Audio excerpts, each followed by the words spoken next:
এই যে 50 লাখ বেড়েছে, এটাও ভাঙড়ের মানুষের ক্রেডিট। 294টা বিধায়কের 50 লাখ করে 5 বছরের কাজের ক্ষেত্রে বেড়েছে। এটা ভাঙড়ের বিধায়ক নওশাদ সিদ্দিকী বিধানসভায় আওয়াজ তোলার জন্য হয়েছে। একাধিক বিষয় হয়েছে, বললে সারা রাত পার হয়ে যাবে। যা আমি আওয়াজ তুলেছি অনেক পুরনো হয়েছে, অনেক হয়নি। যাক, এবার আসা যাক। এখন আমি এই 17তম বিধানসভাতে, এটা 17তম বিধানসভায় আমরা 3 কোটি 30 লক্ষ টাকার কাজ করতে পারবো। এই 3 কোটি 30 লক্ষ টাকার 30 পয়সা কিন্তু আমি হাতে পাবো না। এর প্রচুর বড় গেড়া কল আছে। কি হবে আমি বলে দেবো, ওই মন্দিরের ওখানে কাছে একটা লাইট দরকার, ওই ঈদগার ওখানে একটা লাইট দরকার, ওখানে একটা কল দরকার, ওই আইসিডিএস স্কুলের ওখানে বাচ্চারা যায়, ওদের পানীয় জলের সমস্যা, একটা কল দরকার। এগুলো বলবো কাকে? ডিস্ট্রিক্ট প্ল্যানিং অফিসারকে বলবো, আর ডিস্ট্রিক্ট ম্যাজিস্ট্রেটকে দিয়ে তারা এটা নেবে। তারপরে কনসার্ন ডিপার্টমেন্টে যাবে, যাওয়ার পরে আপনার কোন কোন এজেন্সিকে দিয়ে করাবো সেটা হবে। তারপরে ওই কি বলে টেন্ডার হবে, কাজ হবে, দীর্ঘ প্রসেস। আমি প্রথমে চেয়েছিলাম ভাঙড় 1 নম্বর ব্লক 2 নম্বর ব্লককে কাজটা করাবো, কাজও দিয়েছিলাম। অল্প কাজ করেছে, কোয়ালিটি একদম ধ্বংস করে দিয়েছে, মানে ঝেড়েছে ওখান থেকে। আর বাকিটা আমাদের ঢিলে করিয়েছে। বাধ্য হয়ে মমতা ব্যানার্জির কাছে গিয়েছিলাম, আপনারা দেখেছিলেন না? তারপরে কিছু কাজ ছেড়েছে। এবার আসা যাক, আমি অনেক আগে ঘোষণা দিয়েছিলাম, মাথা তুলে কথা বলেছি, মাথা তুলে প্রমাণ করে দেবো। কি বলেছিলাম? 3 কোটি 30 লক্ষ টাকার মধ্যে সরকার যদি 1 কোটি টাকা কাজ করার সুযোগ দেয়, এটা মানবেন না যে আর 2 কোটি 30 লক্ষ টাকার কাজ নওশাদ করতে পারলো না। কিন্তু এটা মনে করবেন যে সরকার করতে দেয়নি, কারণ বৈধ কাজ এমএলএ হিসাবে অন্যরা কতটা পারছে না পারছে বড় কথা নয়, নওশাদ সিদ্দিকী সবটাই পারবে, ভাঙড় সেই পথ দেখিয়েছে।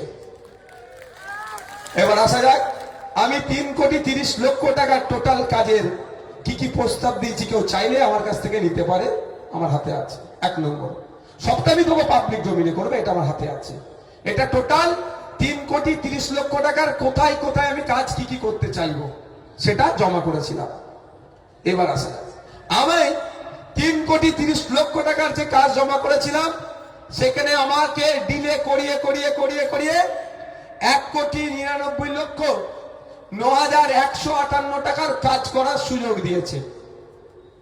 অর্থাৎ টেন্ডারটা ছেড়েছে, ঠিক আছে?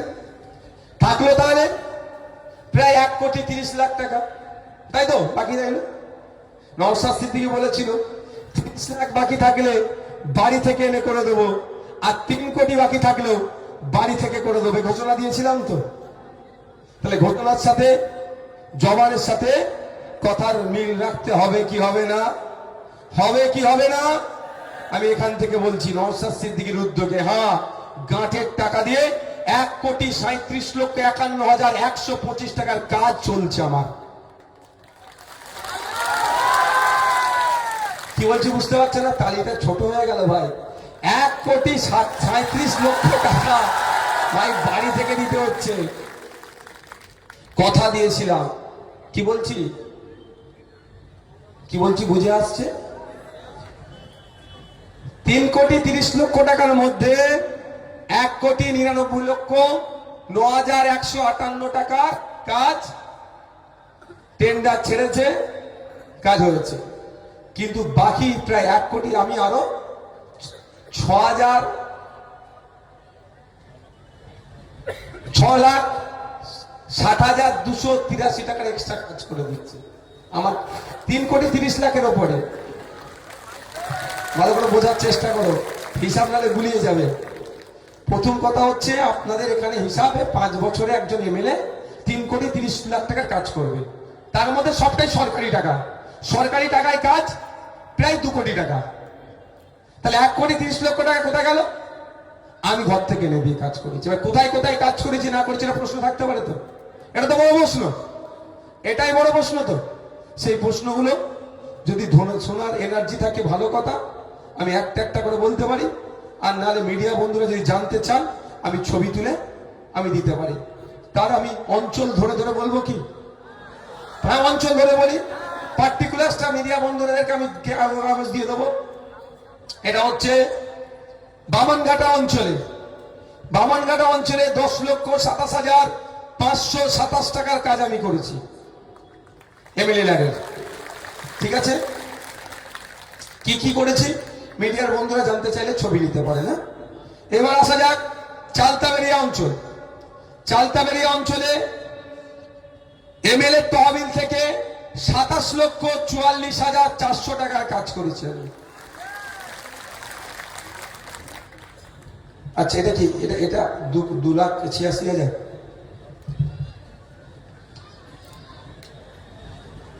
আচ্ছা, আর চালতাবেরিয়া অঞ্চলে আমার যে গ্যাপটা রয়ে গেছে 1,30,00,000 টাকা পূরণ করতে হবে, তো ওর মধ্যে 2,86,800 টাকার আমি কাজ করেছি আমার নিজের টাকা দিয়ে।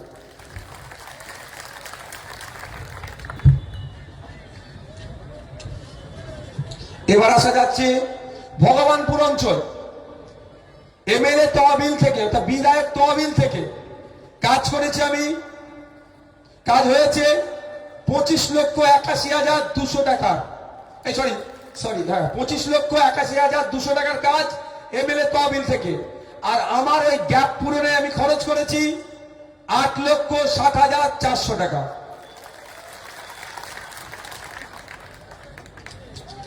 এবার আসি পোলেরহাট 1 নম্বর অঞ্চল। বিধায়ক তহবিল থেকে 17,20,800 টাকার কাজ।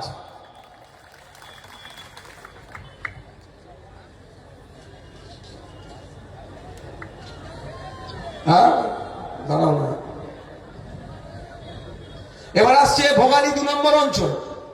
বিধায়ক তহবিল থেকে খরচ হয়েছে 10,10,325 টাকা।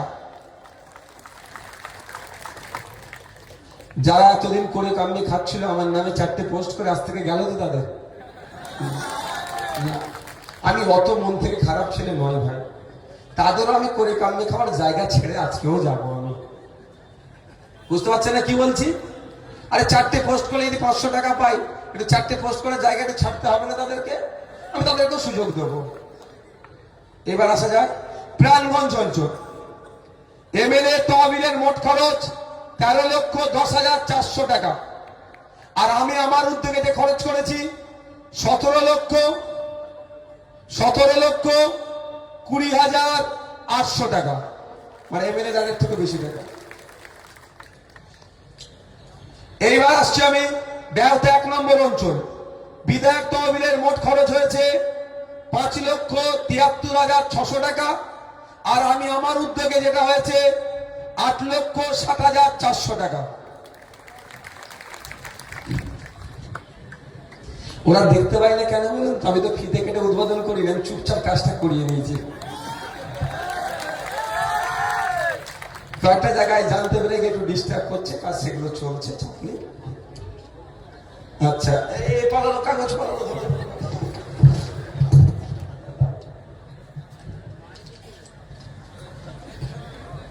এবার আমি ঘোষণা করছি শানপুকুর অঞ্চল। এমএলএ এর খরচ হয়েছে 16,03,921 টাকা। এবার আমি ঘোষণা দিচ্ছি নারায়ণপুর অঞ্চল। এমএলএ এর খরচ হয়েছে 24,30,138 টাকা। আমি আমার উদ্যোগে ঘাটের টাকা খরচ করেছি 14,34,000 টাকা।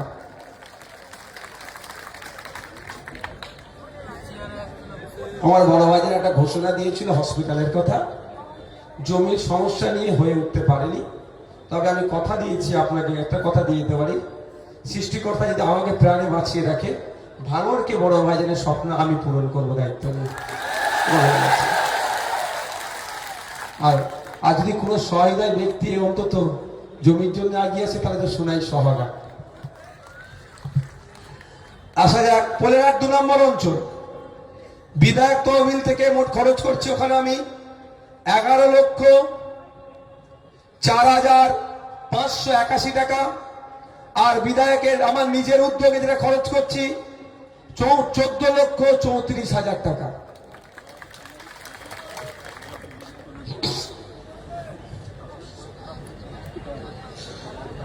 জাগরগাছি অঞ্চল, ভাঙড় 1 নম্বর ব্লক। বিধায়ক তহবিলের মোট খরচ হয়েছে 16,12,800 টাকা। আর আমি আমার উদ্যোগে খরচ করছি ওখানে 22,94,800 টাকা। জাগলগাছি নেতারাই বেশি হই করে না, এটা নিয়ে ওখানে 16, 22, 38 প্রায় 39 লক্ষ টাকার কাজ হয়েছে। আব্দুল সেলিম, তোমরা বেশি কাজ করেছো, আব্দুল মান্নান ভাই, ইমরান ভাইরা। ভোগালী 1 নম্বর অঞ্চল, বিধায়ক তহবিলের মোট খরচ হয়েছে 5,13,000 টাকা। আর আমি আমার নিজস্ব উদ্যোগে খরচ করছি 22,94,400 টাকা।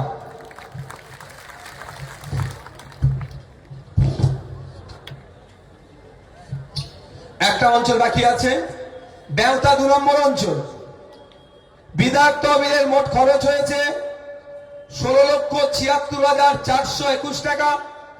বিধায়কের নিজস্ব উদ্যোগে মোট খরচ হয়েছে 11,47,200 টাকা। মোট 3,36,60,283 টাকা। একটা 5 বছরের বিধায়ক 3,30,00,000 টাকা হয়, একদিকে 6,60,283 টাকার এক্সট্রা কাজ হচ্ছে। আর সাথে সাথে এটাও বলে রাখি 1,37,51,125 টাকা ফুরফুরা শরীফ থেকে নিয়ে এসে আমি খরচ করছি। ঠিক আছে বন্ধুগণ, এবার আপনাদের একটা কথা বলেছিলাম কি, বাড়িতে বাড়িতে খামে ভরে লাস্টে ফ্ল্যাশিংটা হবে তো নাকি? কারণ এনার্জি লস হয়ে যাচ্ছে না তো? আজকের পর থেকে বুক ফুলিয়ে চলতে পারবে তো? বুক ফুলিয়ে চলতে পারবে তো? এতটুকু মাথায় রাখবে, আমাদের পার্টির যিনি জন্ম দিয়েছেন তার নাম আব্বাস সিদ্দিকী। যে কারো কাছে মাথা নত করেনি, কোনো অন্যায়কে প্রশ্রয় দেয়নি। তার ছোট ভাই যদি কোনো অন্যায় করে যেমন তারা মারে, ঠিক তার কালিমুল ওহিদুল আসাদুল সাদা যারা আছে তারা অন্যায় করলে একই ভাবে তারা দেয়। সবাইকে সমান চোখে তিনি দেখেন, তার আমি ছোট ভাই, তোমার মাথায় রাখ। এবার কি বলতে যাচ্ছিলাম গো, সব ভুলে যাচ্ছে। এনার্জি লস হয়ে যাচ্ছে না তো কারো? লাইটিং হবে।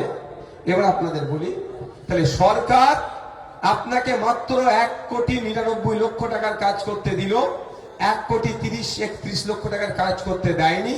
অন্যায় করেছে কি করেনি ভাঙড়ের মানুষের সাথে? বলেন, আমি দিয়েছি আলাদা কথা, কিন্তু অন্যায় তো করেছে। যদি এই টাকার কাজ না করতে হতো তাহলে তাকে লসে রান করতো ভাঙড়ের মানুষ। তাহলে এই ভাঙড়ের মানুষকে জবাব দিতে হবে সরকারকে। এই নির্বাচনে জবাব দিতে হবে কি হবে না? জবাব দিতে হবে। হ্যাঁ, জানিয়ে রাখি আপনাদের, কয়েকটা কাজ যেহেতু নির্বাচন ঘোষণা হয়ে গিয়েছে, ইনকমপ্লিট আছে কাজ, সেগুলো চলছে। নির্বাচনের বিধিনিষেধ কিছু থাকে, তার মধ্যে গেলে তাহলে আমার নামে আবার কি হবে বলুন তো? কি হবে? আমার নামে আবার মামলা দিতে সুবিধা হবে। আমি তো নির্বাচনী বিধির বাইরে যেতে পারি না। কিন্তু আপনাদের বলে যাই, সবের ডিটেলস আমাদের কাছে আছে, আপনার নিশ্চিন্তে থাকবেন।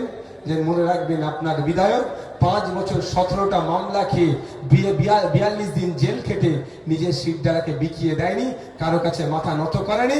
আর 1,500 টাকার ভাড়া খাটা নেতাদের কাছে মাথা নত করবে না। আপনি নিশ্চিন্তে থাকুন।